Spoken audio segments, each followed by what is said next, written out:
I guess I didn't feel like avoiding the camera this time around. I felt an urge to say hi, even though I don't have any spiking material to offer right now.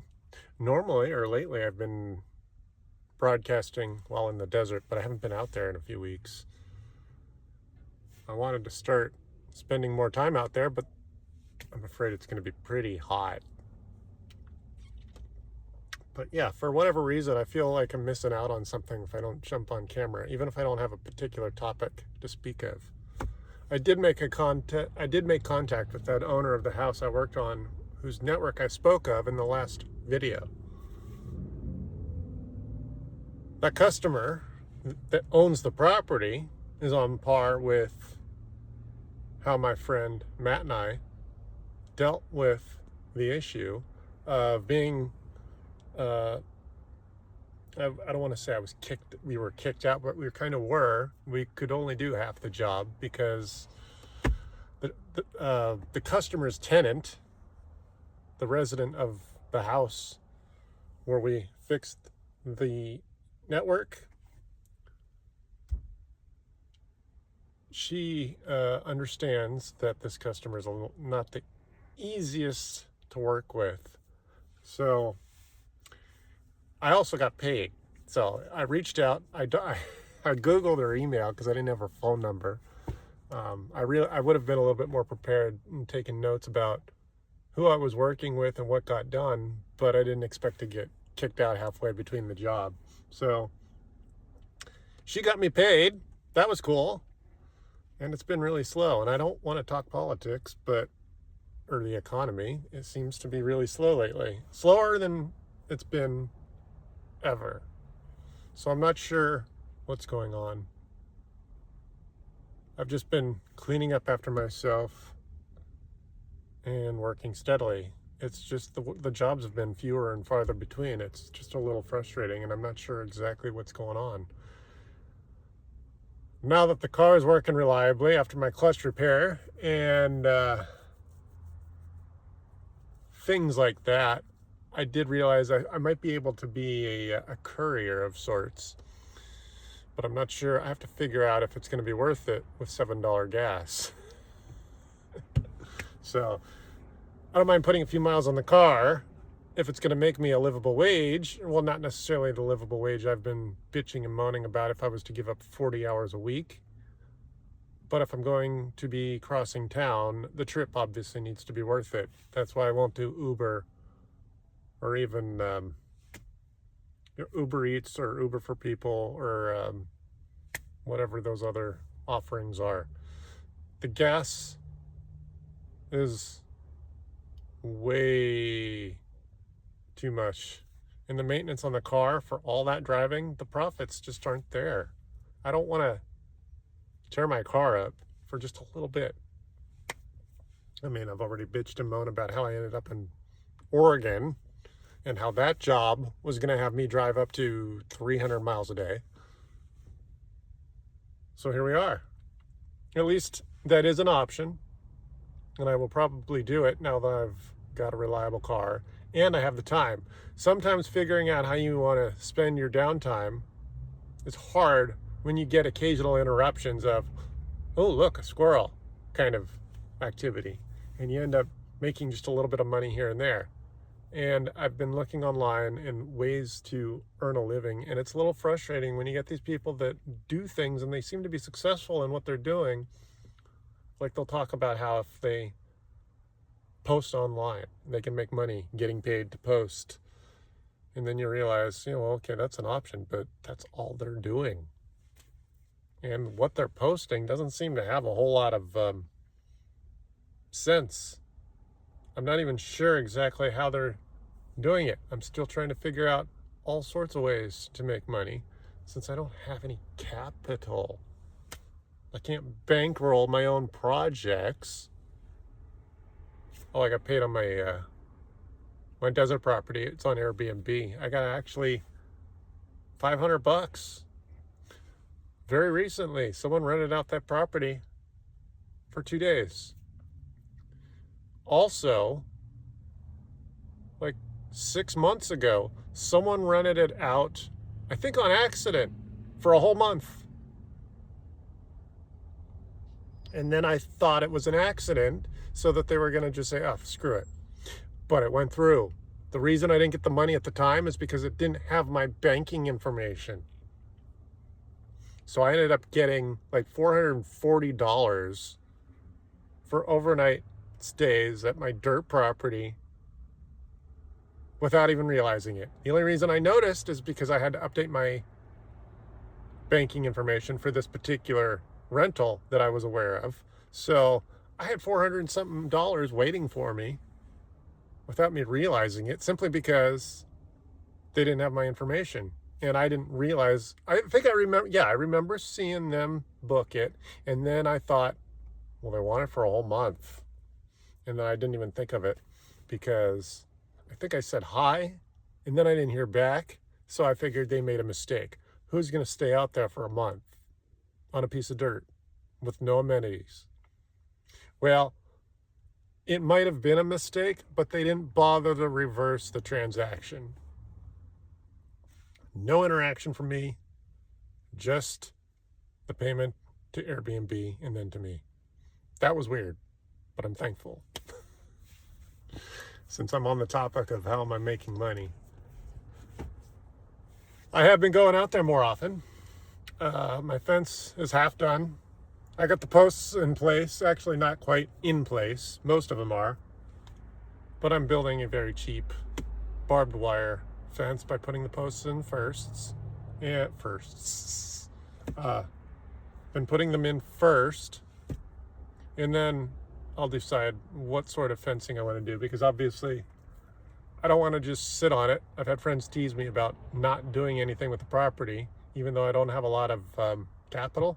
There are simple, inexpensive things I can do. So I've been doing things like a fence, which is hundreds of dollars, not thousands. So I'm making it a point to actually move forward.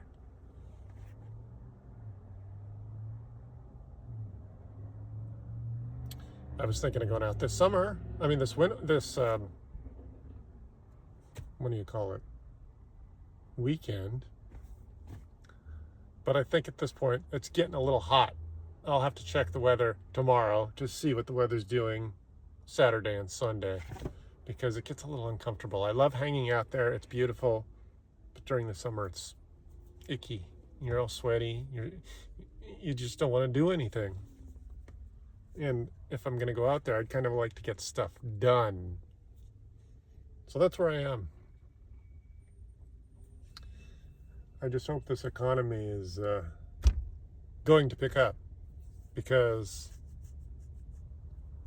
it seems like it's been slow before the last political events in our recent months. So I hope the uptick is shortly after this all ends. But yeah, I'm trying to figure out ways to make money and not have to spend money to do it first. I realize my lack of financial success is part of the trauma that I've experienced in my youth. And it's those sorts of things you don't realize until years out of that trauma. It's frustrating because you realize you're basically half done with life, but you still have half of your life left. So I think one of the more depressing parts of it is when people talk about how you can invest, and then you finally get to be conscious enough to say, oh yes, I understand. Because when you're in the trauma of lack, you don't even think about it. So when someone says, well, at the age of 20, if you start investing this amount of money, by the time you're 60, you can have $4 million in the bank. At this point, it's a little frustrating, and it's a little depressing to know that you can't take your 20 years back.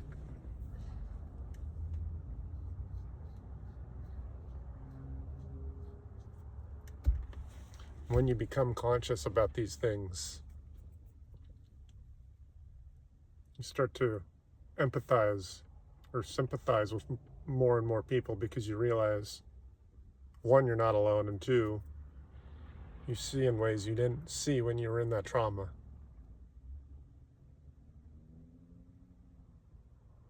You don't realize how bad it is until you're out of it.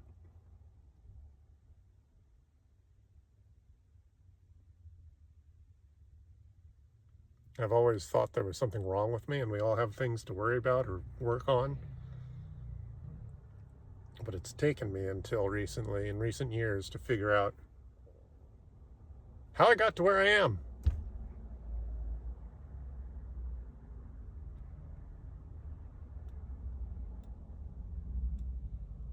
I have to think about when I don't try things. Is it a conscious effort, or is it that trauma stopping me because maybe I don't think I deserve it? Maybe I'm just so pessimistic that I don't think it would actually work. It's almost like, well, I don't know anyone directly who's had this sort of success, so why should I believe it? Those are the weird thoughts that I don't necessarily speak out loud.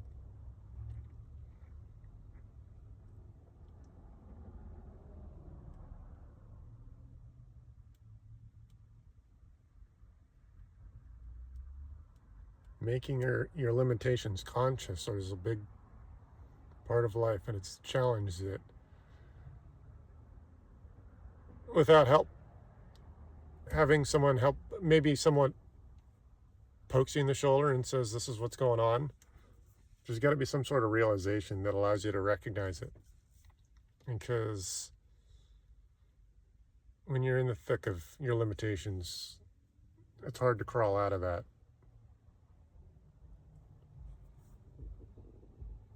And thinking in lack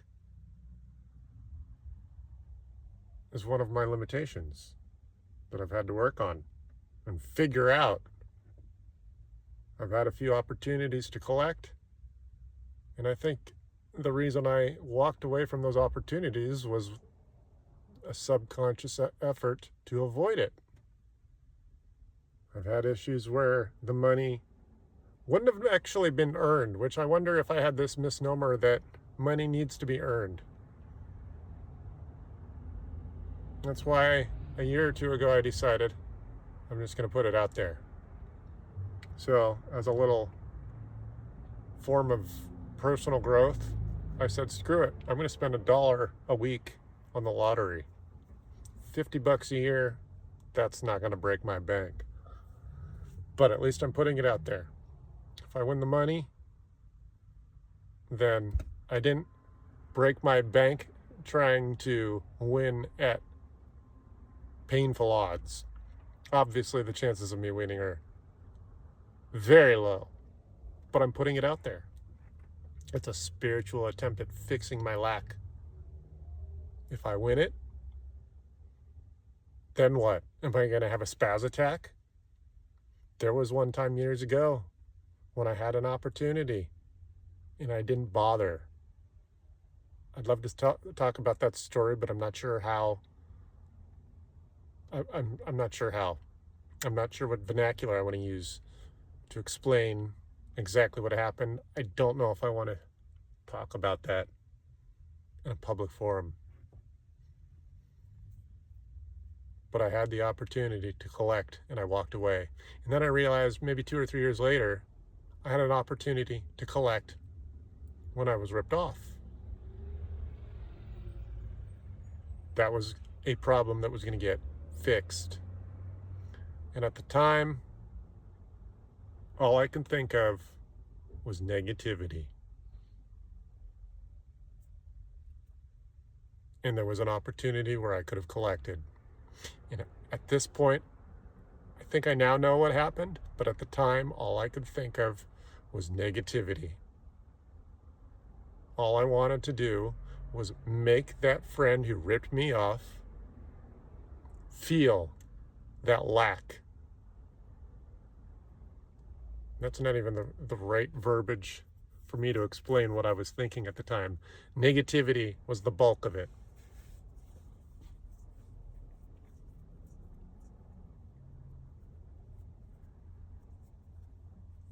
when I had an opportunity to collect before, it's like I freaked out. Something in my mind said no. It's almost like no, no, no, no, no, no, no. It's almost like, I don't know how else to describe it. So I'm still trying to figure out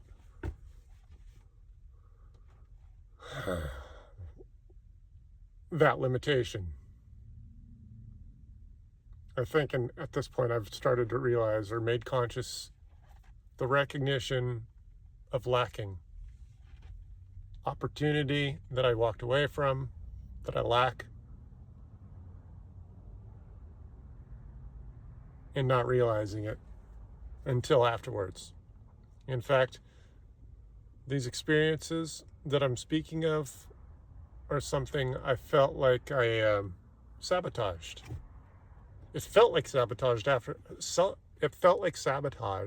after the fact. It's almost like it became conscious immediately after. I screwed up that opportunity. There. Now there's no way this could happen. Something in me made it happen. Pessimism, negativity, whether it's, I still don't know if it was self-worth or that misnomer that all money needs to be earned, because these events that would have made me more enriched would have been collected income, not earned. So those are the thoughts I'm thinking about.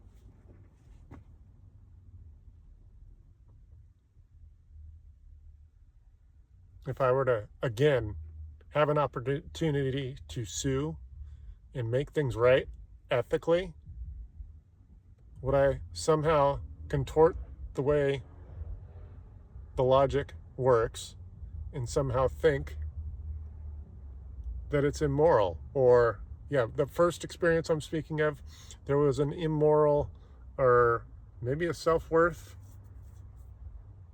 factor. I'm not even sure. And that's what I struggle with.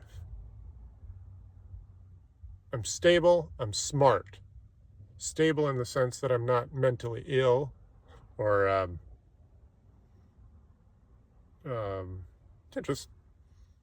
of sound mind. That's what I meant.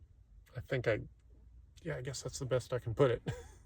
So it's frustrating knowing you're smart and of sound mind, and also having this unhealthy relationship with abundance.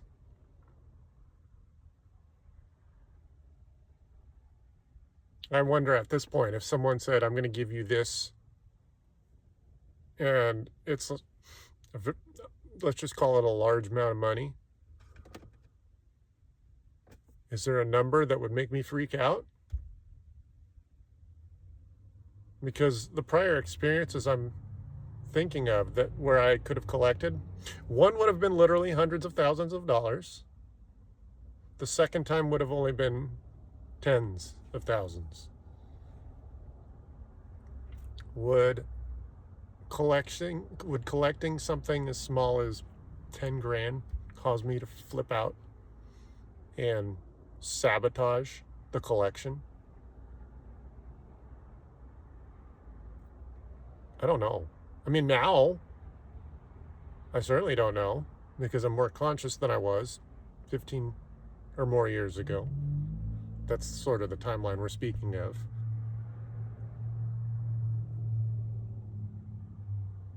I understand. I am the product of how I was raised. I can only do so well with my own consciousness. Part of the way I am is because of the way I was raised. When you're a kid, you're genetically programmed not to have the prowess to see the flaws in your parents. That's where we all get stuck. You only realize as an adult how your own parents didn't raise you properly, how you didn't get the proper attention you needed. And you can eventually see how these sorts of traumas are generational, because your parents had their own traumas. That's why obviously it's frustrating, but I also empathize with family members because I understand they had painful upbringings also. I empathize as I age more and more with my peers, my elders, and the youth. We're all flawed, and we're all the product of who raised us. And we can only do what we can with our own intellect. Some of us go through just a little bit of trauma. Some of us go through a lot. We all go through something, but recognizing it is everyone's challenge.